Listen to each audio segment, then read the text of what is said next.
Hello friends, welcome back to my channel. आज हम forms of business organisation के third part पे बात करेंगे, जो कि पार्टनरशिप है। जब ढेर सारे लोगों का एक पूरा ग्रुप किसी बिजनेस को चलाने के लिए साथ आता है तो उसे पार्टनरशिप कहते हैं।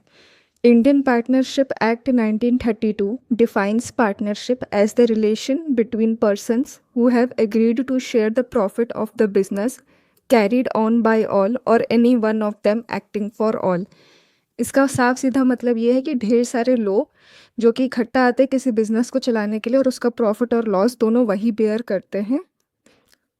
जैसे कि मैंने आप पिछले वीडियो में बताया था, सोल प्रोप्राइटरशिप और जॉइंट हिंदू फैमिली बिजनेस में इन्वेस्टमेंट की प्रॉब्लम होती है, तो पार्टनरशिप से वो इन्वेस्टमेंट की प्रॉब्लम लगभग ख़त्म हो जाती है और रिस्क भी है वो बराबर शेयर होता है पार्टनर्स के बीच में। इस वीडियो में हम पार्टनरशिप के फीचर्स, मेरिट्स और लिमिटेशंस के बारे में बात करेंगे। इसका जो नेक्स्ट पार्ट होगा उसमें हम types of partners, partnership deed और रजिस्ट्रेशन के बारे में बात करेंगे। नाउ फीचर्स में पहला पॉइंट है फॉर्मेशन। पार्टनरशिप जो है वो इंडियन पार्टनरशिप एक्ट 1932 के तहत गवर्न होता है। ये बिना किसी लीगल एग्रीमेंट के एग्जिस्टेंस में नहीं आ सकता। उस लीगल एग्रीमेंट में पार्टनर्स के बीच में जो रिलेशनशिप है, जो प्रॉफिट एंड लॉस की जो शेयरिंग है और किस मैनर में उस बिज़नेस को कंडक्ट किया जाएगा, वो सब लिखा हुआ रहता है। बिजनेस का जो पर्पस है वो प्रॉफिट कमाना होना चाहिए। अगर कोई दो लोग किसी चैरिटेबल पर्पस के लिए साथ में आ रहे हैं तो उसे पार्टनरशिप नहीं माना जाएगा। नाउ लाइबिलिटी जो है वो अनलिमिटेड रहती है पार्टनर्स की, यानी कि डेब्ट रिपेमेंट के मामले में पार्टनर्स के पर्सनल एसेट्स यूज़ किए जा सकते हैं। हर एक पार्टनर का जो भी कंट्रीब्यूशन रहा है, जितना भी उन्होंने इन्वेस्ट किया है उस बिजनेस में, केवल उतना ही लाइबल है वो पार्टनर डेट रिपेमेंट के मामले में। नाउ रिस्क बियरिंग में पार्टनर्स जो है वो अपना अपना रिस्क बेयर करते हैं। जो भी रिवॉर्ड मिलता है वो प्रॉफिट के नाम पे शेयर हो जाता है, उस रेशो में जिस रेशो में पार्टनर्स ने बिजनेस में इन्वेस्ट किया है। सिर्फ प्रॉफिट ही नहीं, लॉसेस भी पार्टनर्स को शेयर करने पड़ते हैं। Now decision making and control. Partners जो है वो स्टार्टिंग में डिसाइड कर लेते हैं कि बिजनेस का कौन सा हिस्सा वो लोग मैनेज करेंगे या कंट्रोल करेंगे, और उसी के लिए वो अकाउंटेबल भी रहते हैं। जो भी डिसीजन लिया जाता है वो बाकी पार्टनर्स के मर्जी के बगैर नहीं लिया जा सकता, सबका कंसेंट ज़रूरी होता है। Now continuity. अगर किसी पार्टनर की डेथ हो जाती है या वो रिटायर हो जाता है या फिर वो इंसॉल्वेंट हो जाता है या फिर उसे कोई मेंटल इलनेस हो जाती है तो वो पार्टनरशिप एंड मान ली जाती है, उस बिज़नेस का एंड मान लिया जाता है। अगर बाकी पार्टनर्स उस बिज़नेस को कंटिन्यू करना चाहते हैं तो फिर उन्हें एक नया एग्रीमेंट बनाना पड़ता है। Now sixth is number of partners. Minimum number of partner 2 होने चाहिए, लेकिन मैक्सिमम नंबर के मामले में सेक्शन 464 ऑफ कंपनीज एक्ट 2013 के तहत मैक्सिमम नंबर ऑफ पार्टनर्स 100 हो सकते हैं, लेकिन रूल 10 ऑफ कंपनीज रूल 2014 के तहत मैक्सिमम नंबर ऑफ पार्टनर 50 हो सकते हैं। Now seventh and last is mutual agency. Every partner is both an agent and a principal.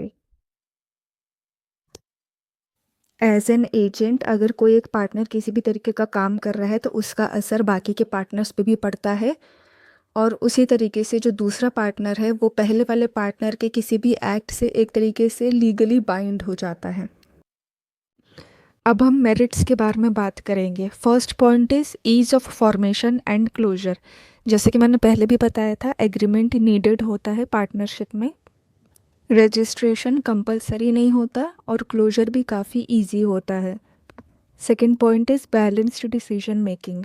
Her partner अपने एजुकेशन और स्पेशलाइजेशन के बेसिस पे अपना फंक्शन डिसाइड कर लेता है, जिसकी वजह से किसी भी एक इंसान पर पूरा का पूरा बिजनेस का बर्डन नहीं आता है। और इसका एक फ़ायदा ये भी होता है कि जजमेंट में ज़्यादा एरर्स नहीं देखने को मिलते हैं, और इन सब रीजंस की वजह से जो डिसीजन है वो काफ़ी बैलेंस्ड डिसीजन होता है।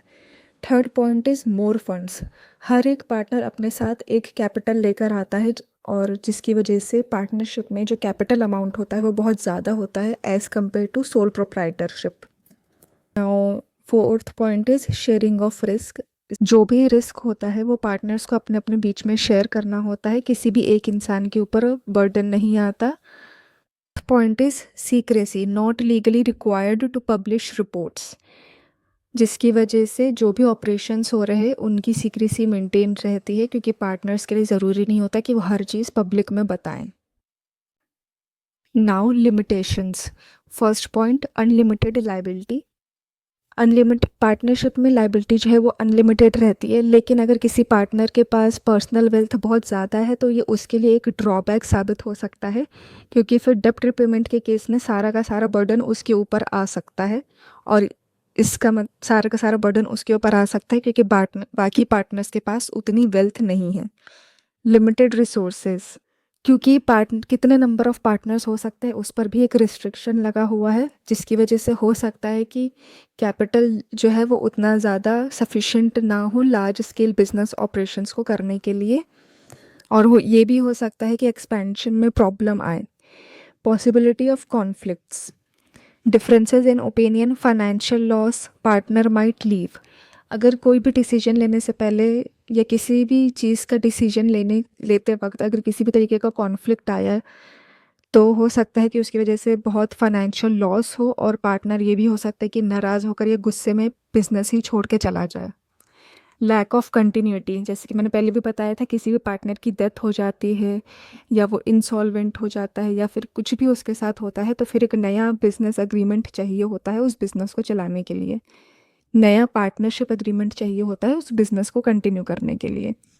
लैक ऑफ पब्लिक कॉन्फिडेंस, जैसे कि मैंने मेरिट में बताया था सीक्रेसी पॉइंट में, कि ज़रूरी नहीं होता पार्टनर्स के लिए अपने फॉर्म के बारे में हर एक चीज़ पब्लिक को बताना, लेकिन इसका एक नुकसान ये भी हो सकता है कि अगर पब्लिक को ये नहीं पता चल रहा है कि उस बिज़नेस का फाइनेंशियल स्टेटस कैसा है, तो पब्लिक का जो कॉन्फिडेंस है वो उस बिज़नेस को लेकर लो हो सकता है, और ये एक बहुत बड़ा ड्रॉबैक साबित हो सकता है बिज़नेस के लिए।